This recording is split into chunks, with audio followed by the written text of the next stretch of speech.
Muy buenas tardes, tengan todos ustedes, todo el auditorio de la Academia Mexicana de Derecho Juan Velázquez.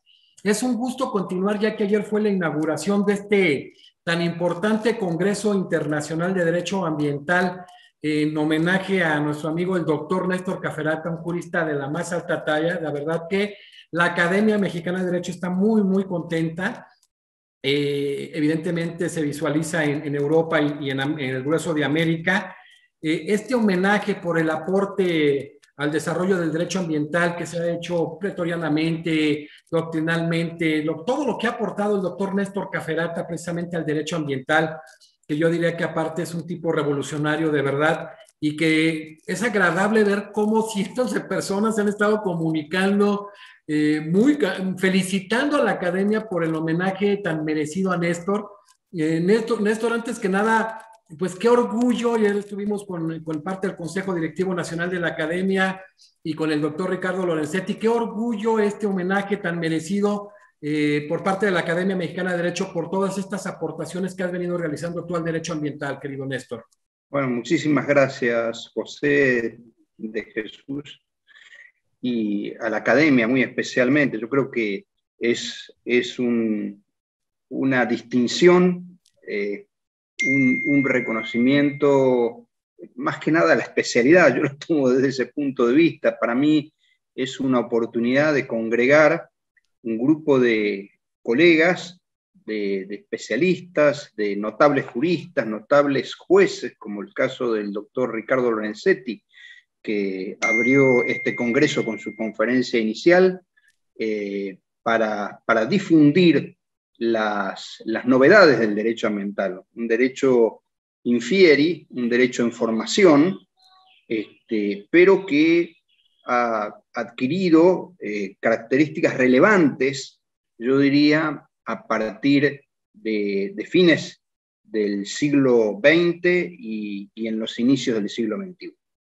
Perfecto. Así que muchísimas gracias a ustedes. Recordar que, bueno, Néstor Caferata es miembro honorario de la Academia Mexicana de Derecho y asesor internacional en temas ambientales, en exclusiva en la Academia, pero este muy merecido homenaje está muy sustentado con grandes juristas que aportan desde la doctrina, desde la jurisprudencia, y que es muy interesante, ¿no? Ayer estuvo el doctor Ricardo Lorenzetti, hoy toca conferenciar al doctor Caferata, y se suman a este homenaje Enrique Carlos Müller de Argentina, Claudia de Guin de República Dominicana, María Amparo Albán de Ecuador, Gonzalo Soso de Argentina, Paola Doris Cortés Martínez de Bolivia, Antonio Hernán Benjamin de Brasil, Samuel Arias Arseno de República Dominicana, Mario Peña Chacón de Costa Rica, Stefano Porcelli de Italia, José Ignacio Vázquez Márquez de Chile, Damaris María Vargas Vázquez de Costa Rica,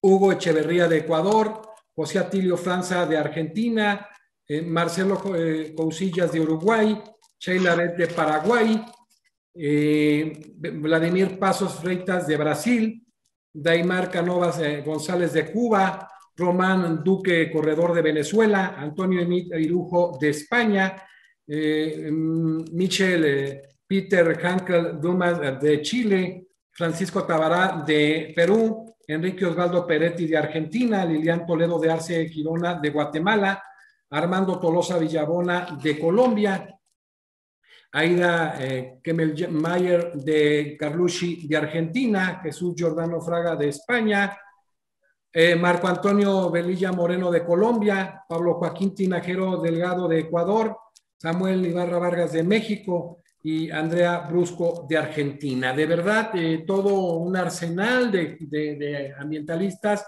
que le dan sobre todo la profundidad y el fondo a este tan importante homenaje.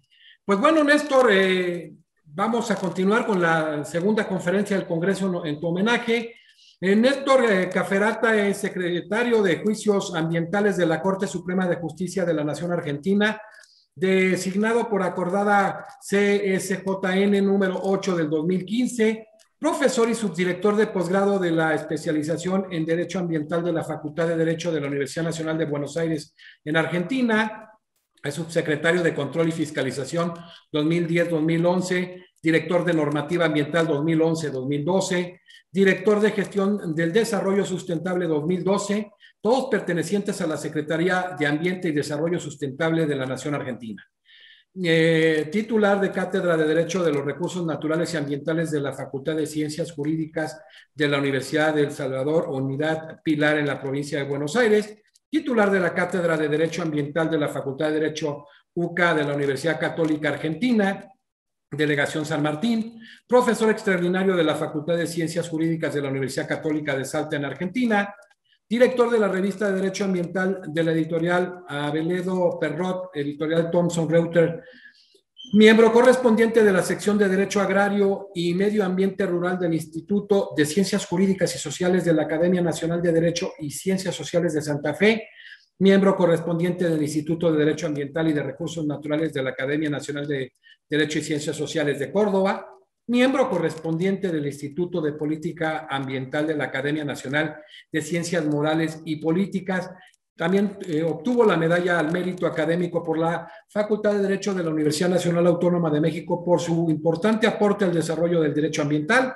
Es consultor externo reconocido de organizaciones internacionales, NUMA, la OEA y CEPAL, de la especialidad, evidentemente, conferencista en jornadas de capacitación en derecho ambiental en las principales universidades argentinas del extranjero y eventos organizados por entidades consultivas internacionales.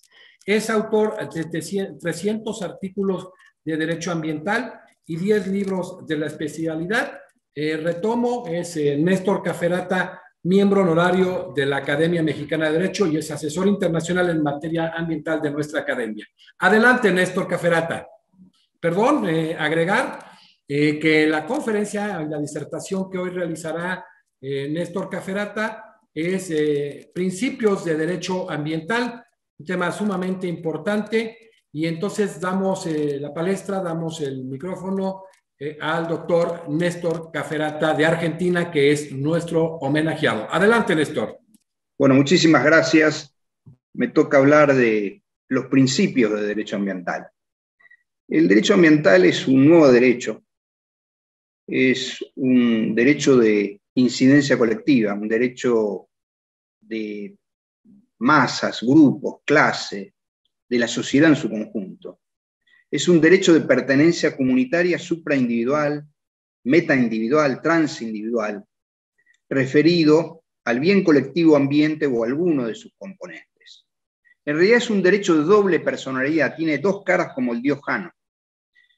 Por un lado, el derecho al ambiente en un sentido social, en un sentido colectivo, supraindividual, y por el otro lado, en la dimensión personal, en la dimensión individual. Vale decir que el derecho ambiental se aloja en los llamados intereses difusos, que la Constitución argentina denomina derechos de incidencia colectiva, referido al bien común ambiente, un bien de naturaleza indivisible, o alguno de sus componentes, por un lado, y por el otro lado, en la segunda dimensión del derecho ambiental, se aloja también en los derechos subjetivos o intereses legítimos. De allí que el daño ambiental es una expresión ambivalente que designa, por un lado, el daño ambiental colectivo, que es el daño al ambiente en sí mismo, y par ricochet, de rebote, el daño ambiental individual, que va a, digamos, violar o conculcar derechos subjetivos o intereses legítimos.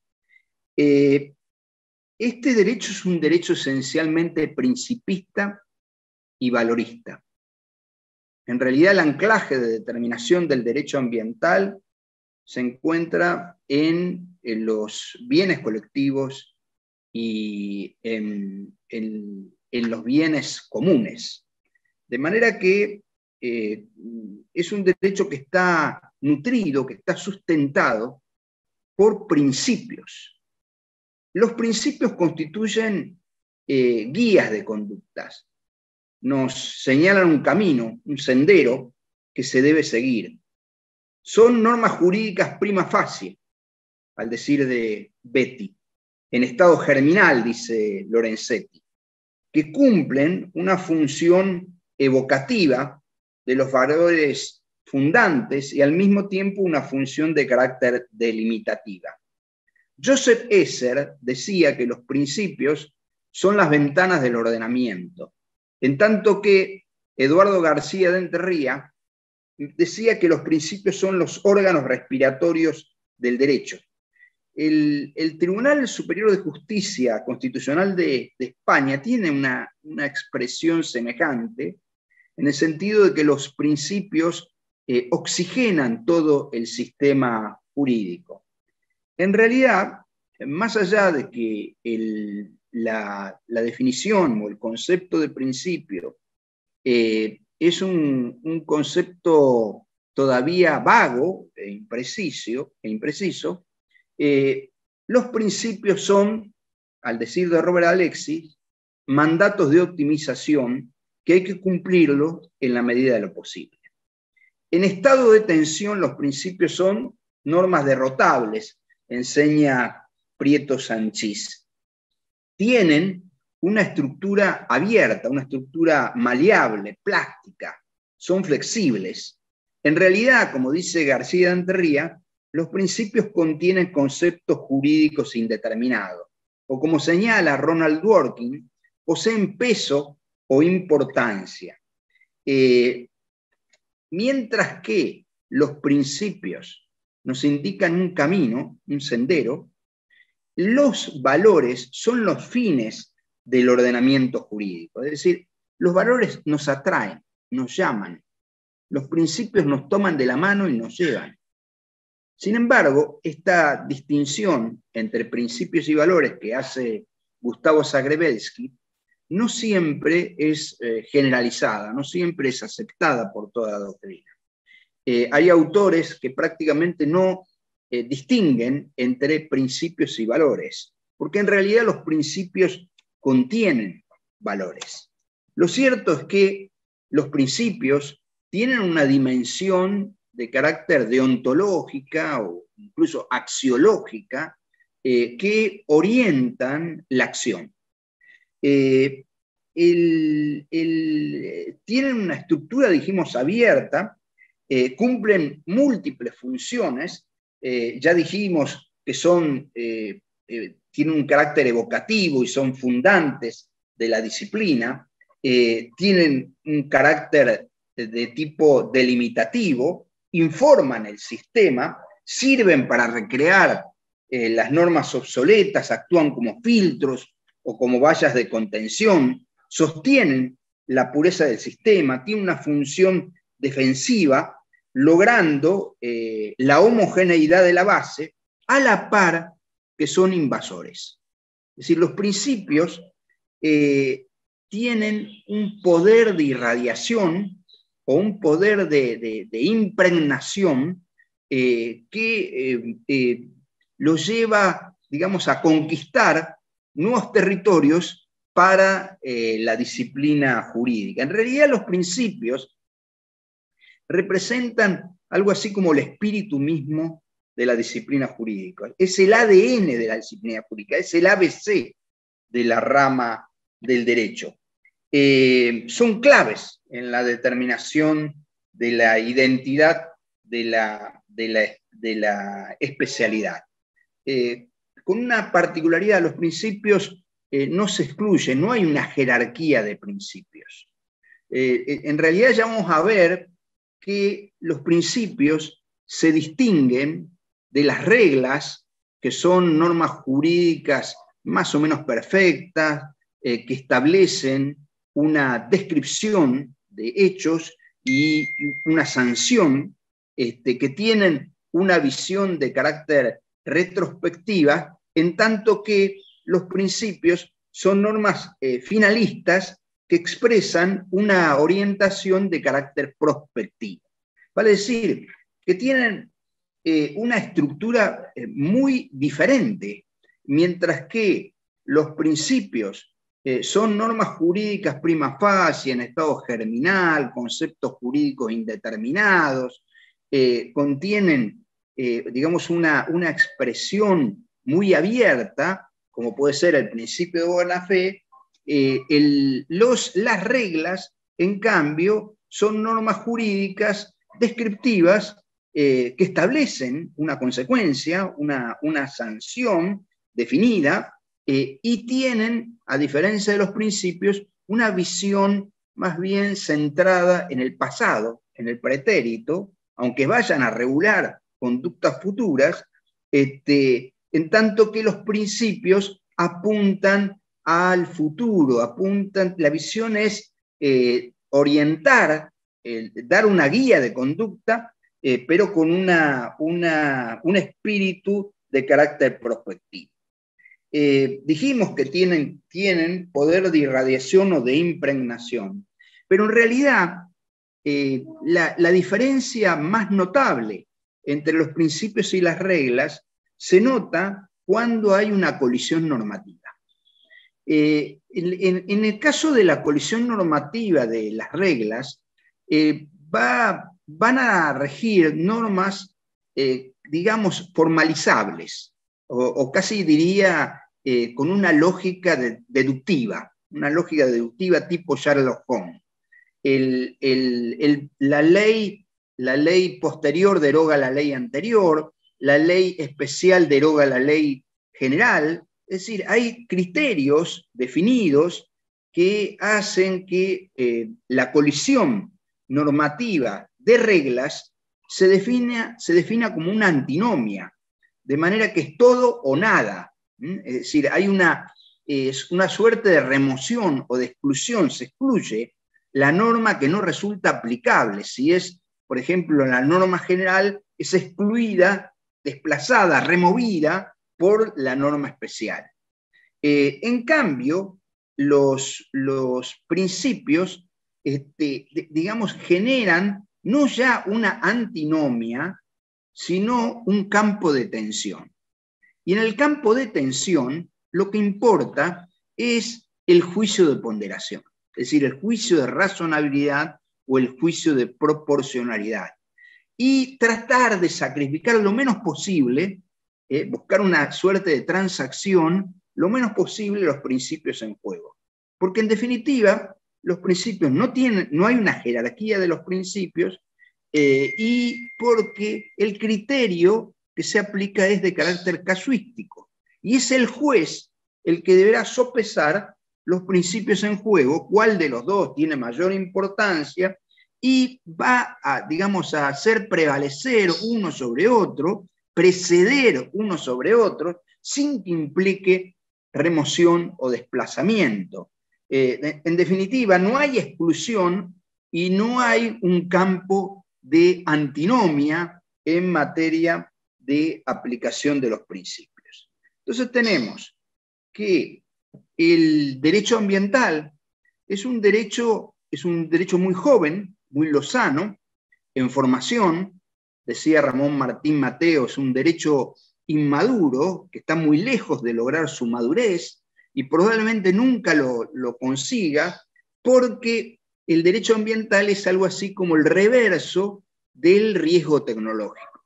Los avances tecnológicos traen una serie de beneficios o de ventajas a la humanidad, pero al mismo tiempo, de progresos, pero al mismo tiempo significan riesgos, peligros, algunos graves o irreversibles, que hay que controlarlos o que al menos hay que prevenirlos en determinadas situaciones.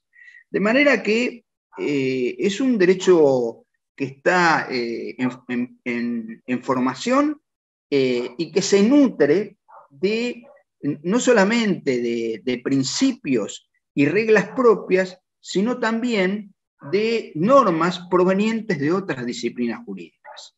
Porque otra de las características del derecho ambiental, la característica dual del derecho ambiental o bifronte del derecho ambiental, es que es un derecho autónomo al mismo tiempo que es un derecho heterónomo. Es decir, es un derecho de naturaleza interdisciplinaria. Por eso nosotros vamos a encontrar que hay un derecho civil ambiental, derecho penal ambiental, derecho constitucional ambiental, derecho internacional ambiental. Es decir, el derecho ambiental atraviesa y se solapa entre todas las disciplinas clásicas del derecho, dándole su impronta. Entonces, es un derecho atípico, es un derecho anómalo, extraordinario. Es un derecho que, por ejemplo, se aloja digamos, en situaciones de tipo supraindividual, impersonales, indiferenciadas, cuando las situaciones jurídicas típicas son situaciones diferenciadas, personales, directas, es decir, es un derecho atípico por donde quiera que se lo vea. Por eso, tanto Ramón Martín Mateo como Raúl Brañez, como Eduardo Pigretti, para mencionar algunas de los grandes doctrinarios de la especialidad, históricos, decían que era un derecho revolucionario. Y Lorenzetti va a decir, este es un derecho herético, mutante, descodificante, una invitación a una fiesta a la cual están convocadas todas las disciplinas clásicas del derecho, con una sola condición, que vengan todas con un vestido nuevo. Entonces, este derecho tan novedoso, tan distinto que lo clásico, es a mi juicio el motor de cambio de una nueva cultura jurídica. Fíjense que el principio que diferencia el derecho ambiental del resto de las disciplinas clásicas es el principio precautorio. Y el principio precautorio empuja al derecho de daños y en particular y al derecho en general a operar en el ámbito de la incertidumbre científica. Y el derecho no está acostumbrado a operar en ámbitos de incertidumbre, en este caso incertidumbre científica, porque la incertidumbre científica lo lleva al derecho, lo conduce a la incertidumbre jurídica. Es decir, es cuando la mitad de la biblioteca nos dice que esta actividad es ofensiva y la otra mitad nos dice que es totalmente inofensiva. Y estamos frente a por ahí, un proyecto, una actividad de alta tecnología, en la que la ciencia se encuentra en estado parlamentario. Es decir, no hay certeza científica, existe lo que se llama la duda técnica. Cuando hubiera peligro de daño grave o irreversible, la falta de certeza científica, la ley argentina dice, o la ausencia de información, en general en el derecho comparado se habla de falta de certeza científica absoluta, no deberá utilizarse como razón para postergar la adopción de medidas eficaces en función de los costos para impedir la degradación del medio ambiente.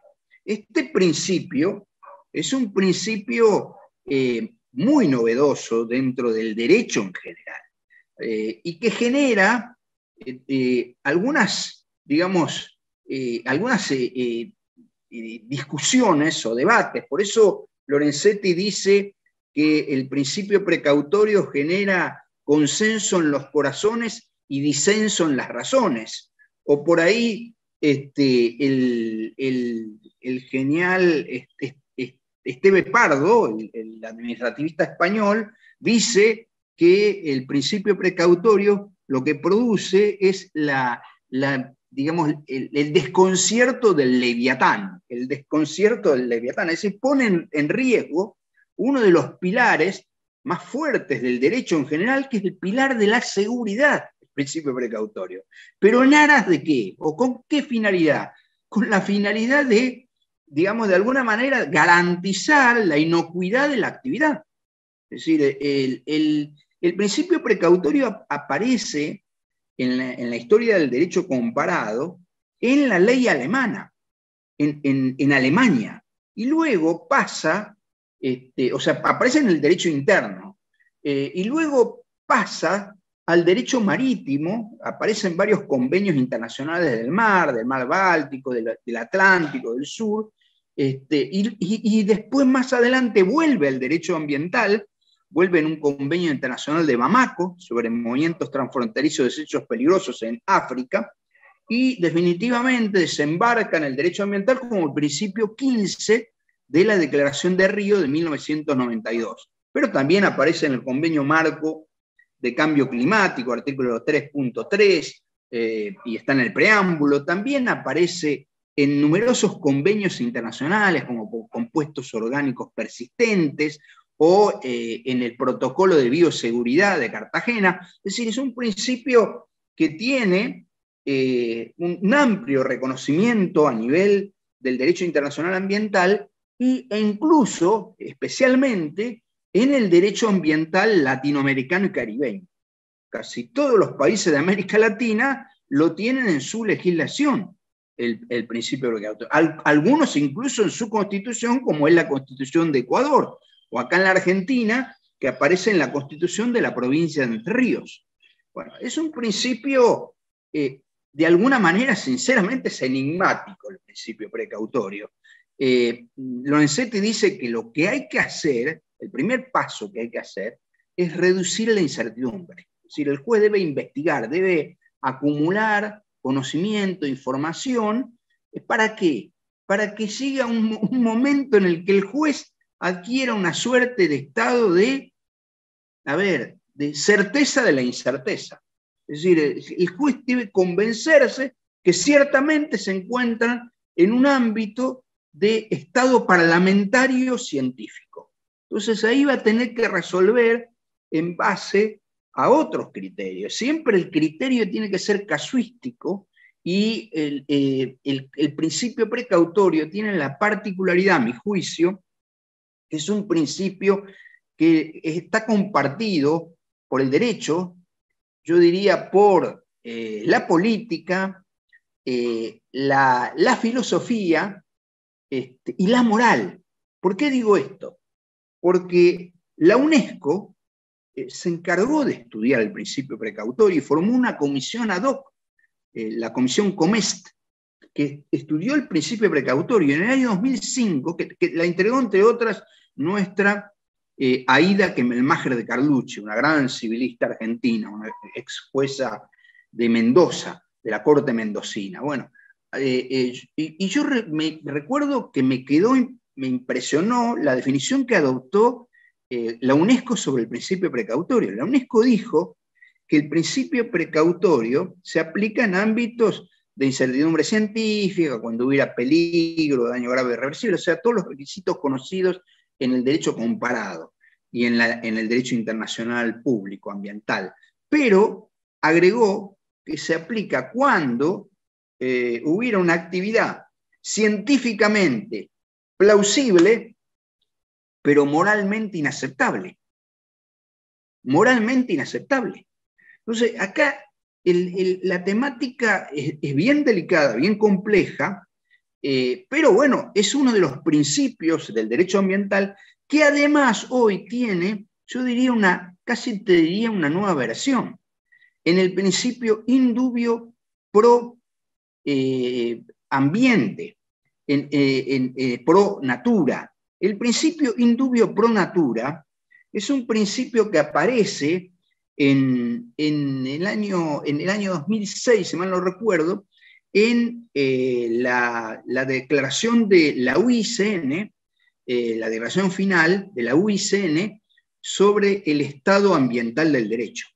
Había convocado un Congreso Mundial de Derecho Ambiental, la UICN, y culmina con una declaración en la que consagra una serie de principios, lo debo tener por acá, una serie de principios de derecho ambiental, entre los cuales se destaca el principio in dubio pro natura. Y el principio in dubio pro natura juega de la misma manera que juega el principio in dubio pro operario en el derecho del trabajo o el principio in dubio pro reo en el derecho ambiental. En caso de duda, debe resolverse a favor del medio ambiente, a favor de la protección del medio ambiente. Ese principio in dubio pro natura, que aparece consagrado en el Congreso Internacional de la UICN sobre el estado ambiental del derecho, del 26 al 29 de abril del 2016, me corrijo, yo había dicho 2005, 26 al 29 de abril de 2016, Congreso Mundial de Derecho Ambiental de la UICN realizado en Río de Janeiro, donde se plantea promover el Estado de Derecho Ambiental como base legal para la justicia ambiental, reconociendo el valioso aporte de los principios del derecho ambiental para el desarrollo progresivo de políticas y regímenes jurídicos orientados a la conservación, al uso sostenible de la naturaleza, de todos los niveles de gobernanza, basado en el respeto de los derechos humanos y libertades fundamentales y de las generaciones presentes y futuras. Fíjense que decía, el Estado de Derecho en materia ambiental debe servir para promover la ética y lograr la justicia ambiental, la integridad ecológica de la tierra y un futuro sostenible para todos, incluidas las generaciones futuras. Y en el principio 5 consagra el indubio pro natura. En caso de duda, todos los procesos ante los tribunales, organismos administrativos y otros tomadores de decisión deberán ser resueltos de manera tal que favorezcan la protección de la conservación del medio ambiente, dando preferencia a las alternativas menos perjudiciales. Este principio indubio pro natura complementa el principio precautorio, porque el principio precautorio, llamado por un autor francés, Ewald, la vuelta del genio maligno, el principio precautorio, bueno, lo cierto es que este principio precautorio generó una serie de polémicas en la doctrina, y yo creo que eso es lo que forzó a la aparición de este principio, que es el indubio pro natura. Porque el principio precautorio, por ejemplo, en la Ley de Biodiversidad de Costa Rica, se lo enuncia, es el principio precautorio, pero el título que tiene es el principio indubio pro natura. Así que se pueden llegar a confundir. En realidad hay una diferencia entre uno y otro. Y es que el principio precautorio establece presupuestos entre los cuales está el peligro de daño grave o irreversible. Vale decir que se aplica en una etapa de peligro, una etapa de riesgo, como dicen otras normas, cuando se lo enuncia el principio precautorio, o de amenaza, una etapa que sería del predaño. En cambio, el principio indubio pro natura cubre todas las etapas. En definitiva, en la duda debe interpretarse a favor de la protección del medio ambiente. Este principio indubio pro natura se complementa con otro principio, que también es muy novedoso, que es el principio indubio pro agua, que apareció en la Declaración de Brasilia de jueces sobre la justicia del agua, declaración de 10 principios, entre los cuales se destaca el principio indubio pro agua, que es el principio 6. O sea, fíjense una cosa, ¿qué es lo que quiero decir con todo esto? Es que el derecho ambiental está cargado de principios y valores, y que hay una explosión de los principios y además hay un ascenso de los principios. Y esto no responde tan solo a las necesidades del derecho ambiental o a las características especiales de nuestra disciplina, sino también responde a un fenómeno muy conocido por Jesús, por José de Jesús, que es el fenómeno del neoconstitucionalismo. El nuevo constitucionalismo, entre otras cosas, lo que lleva es a la aparición de una jurisprudencia de principios y valores constitucionales, pero es una jurisprudencia que le asigna una función, yo diría, determinante a los principios. Eso no quiere decir que los principios vayan a contrariar la ley. En realidad, como enseñaba, esto lo enseñaba muy bien Joseph Esser decía que la armadura lógica de la ley solo conduce hasta el punto en que surgen las cuestiones de valor decisivas, y que la ponderación de intereses no es una varita mágica si faltan los principios a que esa ponderación debe subordinarse.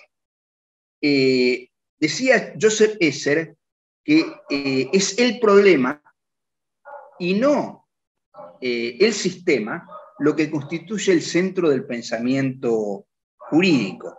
Entonces, los principios funcionan cuando es permitido escapar al rigor de la regla, de acuerdo con la realidad jurídica.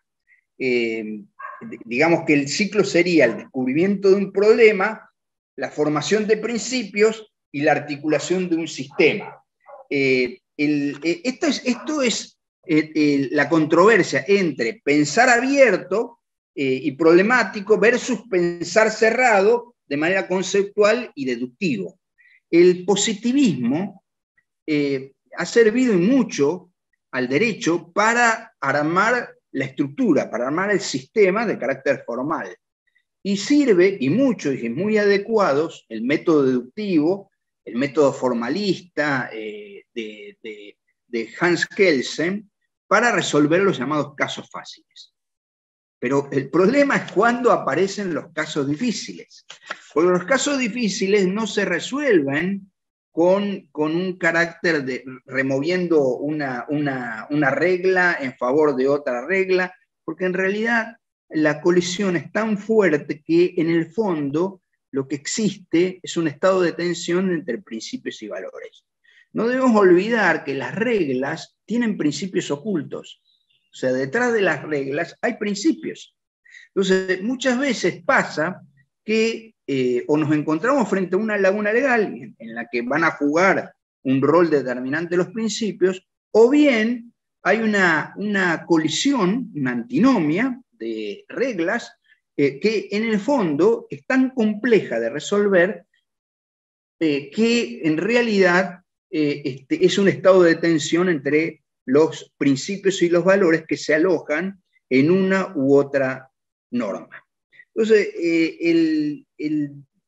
lo que ha pasado en este último tiempo es que hay un ascenso de los principios y los valores, desde el punto de vista de la interpretación de la norma y de la aplicación de la norma.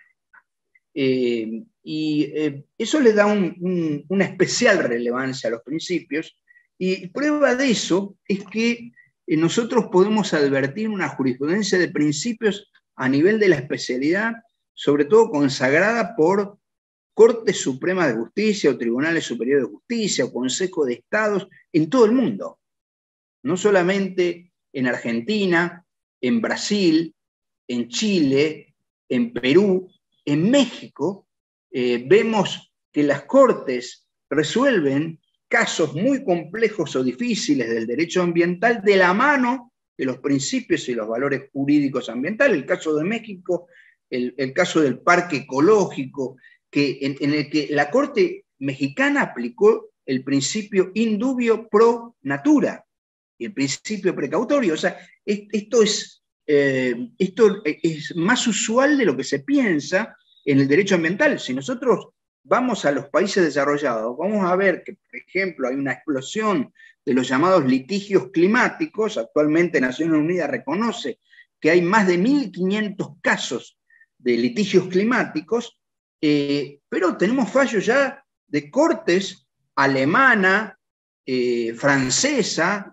de Austria, de Inglaterra y de Holanda, de los Países Bajos y de Bélgica, en las que se hizo lugar a la demanda, iniciadas por ONGs y grupos de ciudadanos en defensa del medio ambiente, exigiendo la aplicación rigurosa del Convenio Marco de Cambio Climático y sobre todo del Acuerdo de París, y en los que el tribunal adopta una postura en protección del medio ambiente en base a principios.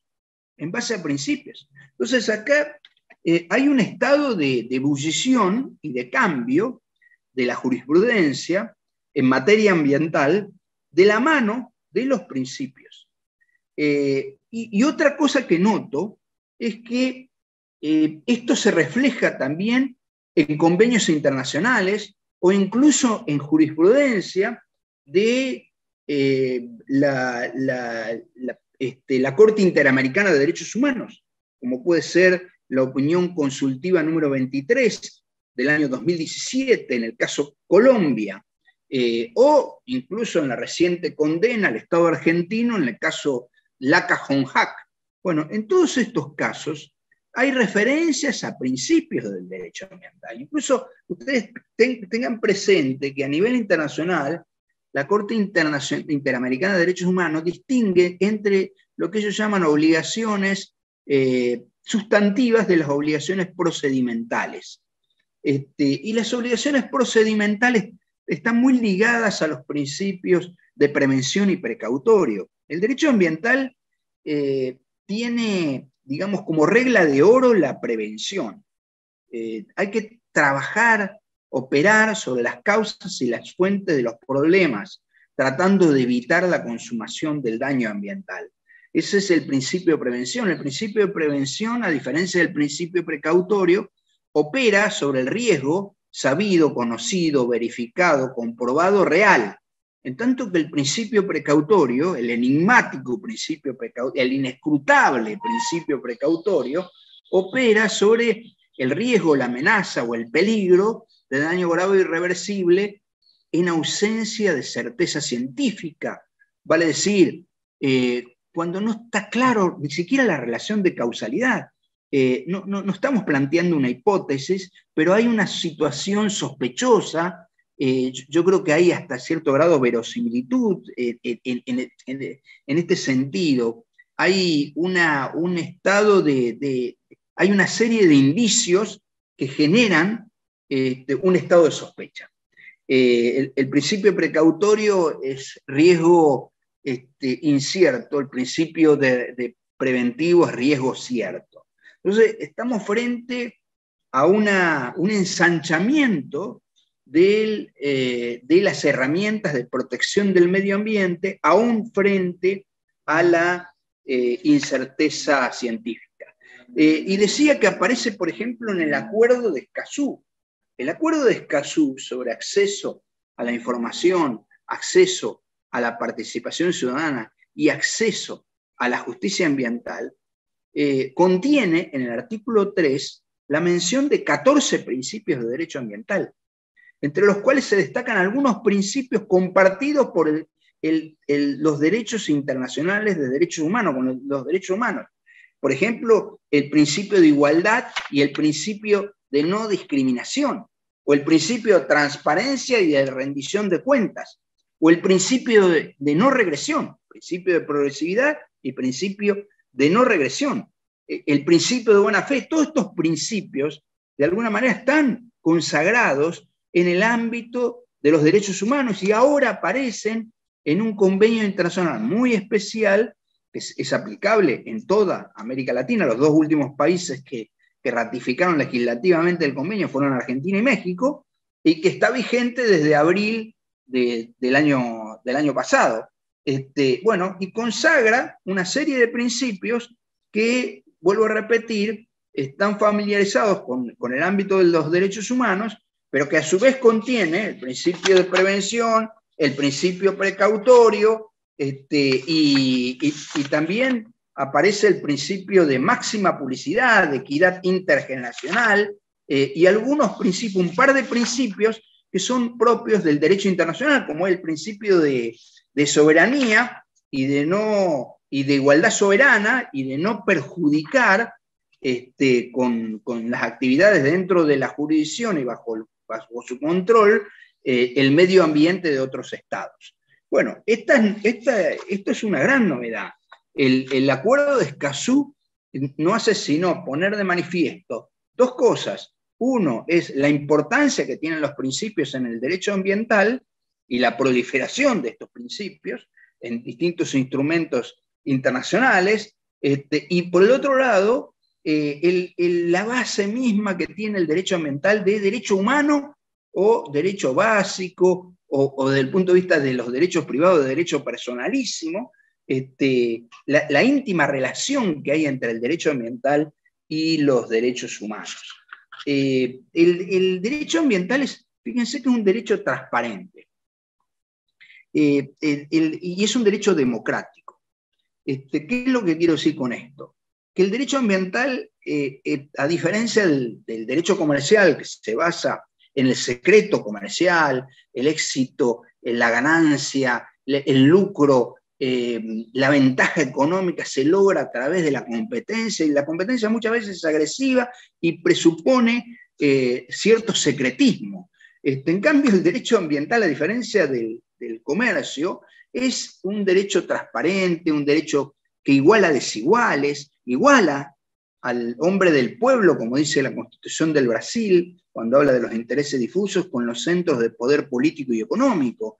Es un derecho que tiene un fuerte componente social, el derecho ambiental, de justicia social. Por eso la importancia de, digamos, mejorar la calidad de vida y lograr la sustentabilidad, que es el macrofin del derecho ambiental, y de una vez por todas eliminar la pobreza. La pobreza, la situación de las clases o de los grupos más humildes de la sociedad, la mendacidad, la escasez de recursos, es una problemática que es muy sensible para el derecho ambiental, porque aquellos que viven en las llamadas villas de emergencia o en las favelas en nuestros países, tienen menor aptitud vital genérica, real o potencial, tienen un horizonte más estrecho, pierden posibilidades de desarrollo humano adecuado, y esto es un tema muy sensible para la problemática ambiental. Antonio Benjamin, en un fallo que se llama Ajax, de la Corte Constitucional del Brasil, habla de los parias ambientales, porque muchas veces los sectores más pobres de la sociedad son los más vulnerables desde el punto de vista ambiental. Viven en barrios o en sectores de la ciudad que no tienen agua potable, no tienen cloacas, no tienen servicios básicos, y esta es una problemática que atañe al derecho ambiental. De la misma manera que atañe al derecho ambiental la protección de los ecosistemas en sí mismos. Es decir, la importancia de los ecosistemas, como puede ser un manglar, un humedal, como pueden ser los bosques nativos o los glaciares. Bueno, todos estos ecosistemas interesan al derecho ambiental independientemente del interés humano. Por eso creo que tenía razón Raúl Brañas cuando decía que el derecho ambiental se ocupaba de la interfaz entre el sistema humano y el sistema ecológico. Es decir, acá.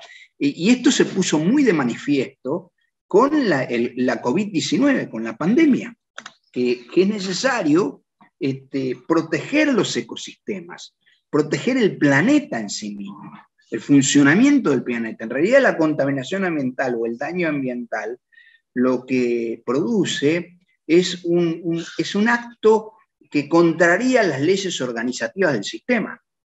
La contraría las leyes organizativas del sistema.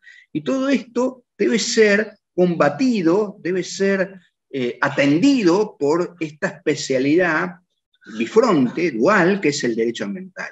Y cuando digo que es bifronte, digo también que tiene un aspecto que hace a los derechos humanos, pero también tiene un aspecto que hace a la ecología, al medio ambiente en sí mismo. Por eso ustedes van a encontrar autores como puede ser Gonzalo Soso, o Valeria Berros, o Mario Peña Chacón, que ponen el acento en el aspecto ecológico del derecho ambiental. Gonzalo Soso habla como el surgimiento o la emersión de la cuestión ecológica desde el punto de vista del derecho ambiental, la ecologización del derecho privado, habla Gonzalo Soso.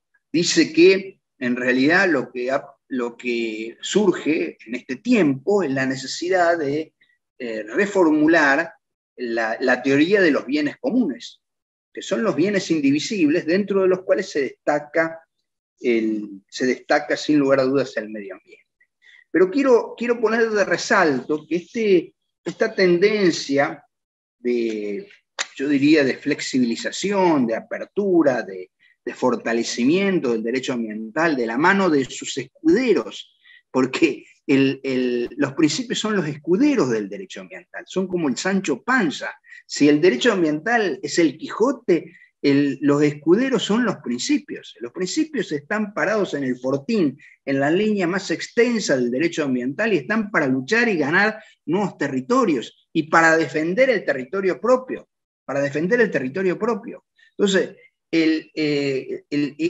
estos principios que, insisto, tienen carácter invasor, que tienen un efecto propagatorio, que impregnan el servicio, que impregnan todo el sistema, pero que le dan al mismo tiempo unidad y personalidad a la materia, le dan cierto grado de homogeneidad a la materia.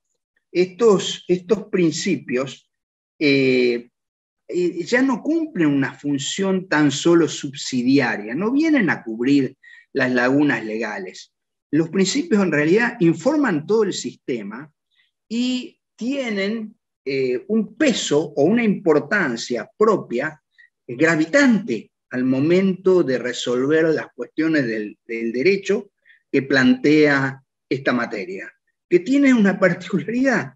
Es una materia de naturaleza interdisciplinaria, entonces nosotros vamos a ver que cuando vamos a aplicar el derecho ambiental, nos vamos a ver obligados a aplicarlo junto con otras herramientas provenientes de otras disciplinas jurídicas. Y eso nos lleva a la aplicación de un método que se lo conoce con el nombre del diálogo de fuentes. Ese diálogo de fuentes que se realiza muchas veces entre el sistema, el macrosistema, por ejemplo, común, como puede ser el derecho civil, el derecho penal, y el microsistema, como es el derecho ambiental, es un diálogo, es un tránsito de ida y vuelta muy intenso para buscar una solución adecuada a una problemática que no tiene una resolución en abstracto previa y que debe ser adoptada o construida sobre una base muy razonable, muy inteligente, muy pensada y con un criterio muy casuístico, con un fuerte sustento probatorio, pero que al mismo tiempo lo va a llevar al operador jurídico a desarrollar una tarea de tipo, podemos calificarla creativa, porque son casos difíciles, son casos complejos, son casos de prueba ríspida, y son casos en los que los principios y los valores entran en un estado de tensión. Entonces, no es extraño encontrar en el ámbito de la especialidad que hay una proliferación de los principios. Algún autor como José Alenza nos advierte de esto, que puede ser, nos previene de esto que digamos que puede generar un camino inadecuado, pero al mismo tiempo vemos que esto se traslada no solamente al ámbito jurisprudencial, sino también al ámbito de los instrumentos internacionales de derecho ambiental, e incluso en América Latina, en las leyes generales del ambiente. Ustedes saben que hay un constitucionalismo ambiental latinoamericano y caribeño, que la mayoría de los países de América Latina, si no todos, tienen una cláusula ambiental en su carta política, en su constitución, en su carta magna. Y que esta norma apareció, digamos, como oleadas, como enseña Gabriel Ferrer, a la luz de las conferencias internacionales de derecho ambiental de Naciones Unidas. Después de Estocolmo apareció 72 ya en Panamá, en Cuba, en Perú, después vino la Conferencia de Naciones Unidas del año 92 de Río de Janeiro, la Constitución Argentina es del año 94, entonces es como que por oleadas y como influenciados por estas conferencias, los países de la región consagraron una cláusula verde en su constitución. Pero a su vez tienen en común la estructura legal.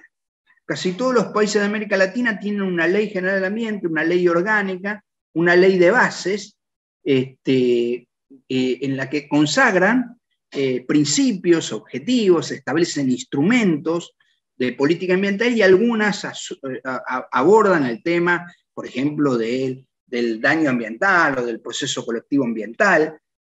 Hay leyes generales del ambiente más o menos avanzadas, muy, muy avanzadas en algunos países, por ejemplo, Perú, la ley 28611, la Argentina, la ley 25675, bueno, el México tiene una ley, creo que es del año 88, si mal no recuerdo, es una ley de las primeras leyes y de las más avanzadas en su momento, la ley del equilibrio ecológico. Bueno, casi todos los países de la región tienen una ley general del ambiente y después tienen leyes sectoriales. Pero la novedad es que a partir del siglo XXI, a partir del año 2000, los países de América Latina siguieron con esta técnica de leyes generales del ambiente, o ley de base, o ley orgánica, pero consagraron principios. La ley, por ejemplo, del Perú tiene 7 principios de derecho ambiental. Ni que hablar de la ley 300 de Bolivia, o sea, las 2 leyes sobre la Pachamama y el derecho al buen vivir de Bolivia consagran una serie de principios de derecho ambiental que son realmente revolucionarios.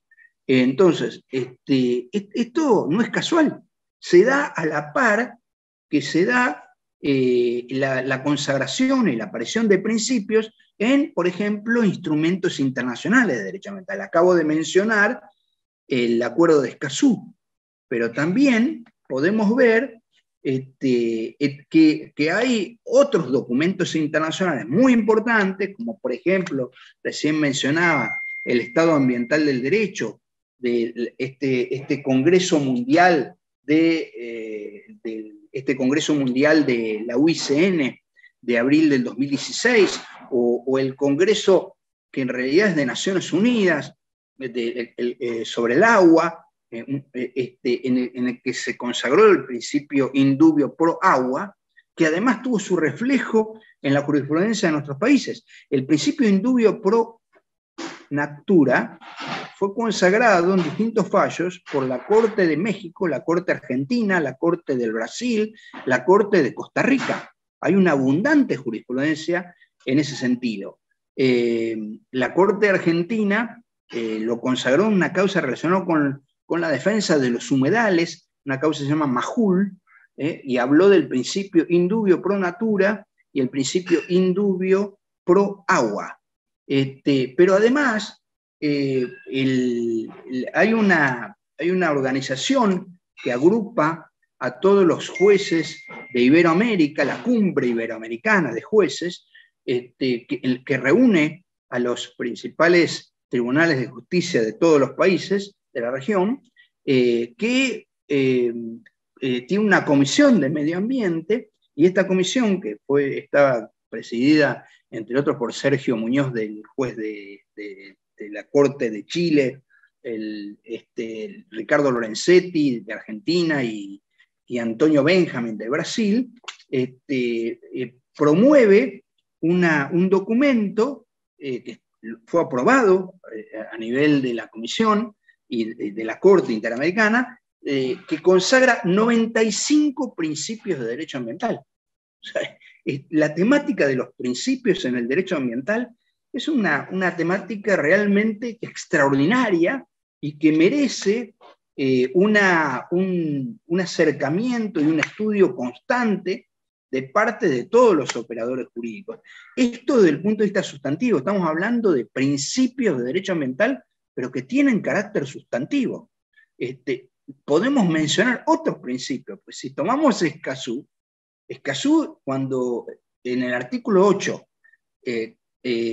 detalla, digamos, establece una norma en materia de acceso a la justicia ambiental, en realidad consagra principios para producir una apertura legitimatoria amplia, para facilitar la producción de la prueba mediante la inversión de la carga de la prueba o la carga dinámica de la prueba, para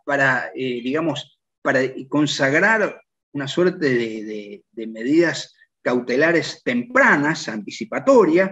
Bueno, todo esto son principios, pero de derecho procesal, que ahora aparecen en un convenio de enorme relevancia para el derecho ambiental, como es el convenio de Escazú.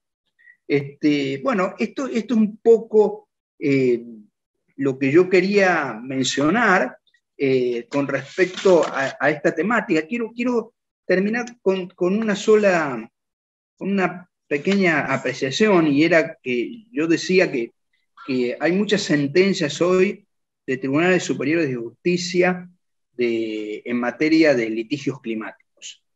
Colombia tiene una sentencia del 4 de abril de 2018 de la Sala de Casación Civil en la causa de la Amazonía colombiana en la lucha contra el cambio climático, en un caso iniciado por un grupo de chicos, diría yo, de jóvenes de entre 7 y 25 años de edad, y que termina con una sentencia favorable por parte del Superior Tribunal de Justicia, una sentencia muy, pero muy rica desde el punto de vista, incluso yo diría, doctrinaria, en el que habla de que el ámbito de protección de los preceptos y fundamentales es para la persona individual, pero también es para el otro. Y esto es una reflexión que es muy importante, porque, como enseña Federico de Lorenzo, el derecho ambiental nos hace repensar el otro en materia de daños. Y en realidad nos hace repensar todo el derecho. El derecho ambiental es el motor de cambio de una nueva cultura jurídica, eso no cabe duda. Lorenzetti dice que están en revisión todas las teorías. La teoría de la norma, la teoría de los bienes, la teoría de los derechos, la teoría del daño, la teoría del proceso. Está en revisión todas las teorías, incluso la teoría del acto jurídico. Por eso hay que repensar el otro, no dañar al otro. Bueno, en el derecho ambiental tiene un significado muy especial, porque a partir de la emersión del paradigma ambiental se concibe a la naturaleza como sujeto de derecho. Y la visión metodológica es ya no de lo individual a lo colectivo, sino de lo colectivo a lo individual. Y se habla de la función ecológica de la propiedad, de la función ambiental de la propiedad. Entonces, tenemos que repensar todos los institutos clásicos del derecho, y dentro de este fenómeno revolucionario que es el derecho ambiental, bueno, tenemos que repensar los principios del derecho ambiental. Muchísimas gracias, querido Néstor. Esta segunda jornada de conferencias en homenaje a tu trayectoria es importantísimo. Has acuñado cuestiones bien interesantes. Esa sentencia que manejaste, creo que fue la de Luis Armando Tolosa, ¿no? En la colombiana. Sí, sí. Que va a estar sí, con sí. nosotros también, muy contento, sumado a este homenaje a tu persona. Sí, sé que declaró como sujeto de derecho a la Amazonía. Así es, a la Amazonía. Sí, la Corte colombiana tiene una serie de fallos muy interesantes en la materia, y muy novedosos, muy novedosos. Y Luis Armando es de tu estilo, porque tiene más de 1000 ponencias, también es un monstruo. Entonces, me da muchísimo gusto. Hoy más que nada, más que nunca, este reconocimiento representa el que tus pares de alguna manera se den cuenta que tú has sido una de las personas que has venido generando cosas muy importantes, tanto en la jurisprudencia como en la doctrina, en el desarrollo del derecho ambiental. Aparte del ser humano extraordinario que eres, yo no me ha tocado coincidir con esto en muchos lados.